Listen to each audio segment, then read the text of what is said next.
今日めちゃくちゃ寒いんでダブルファイヤーボックスですね。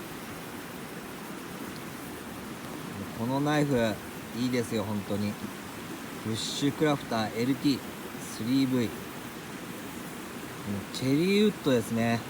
このハンドルが本当に私好きですね。アンドホワイトライナーです。ナイフと焚き火好きですね。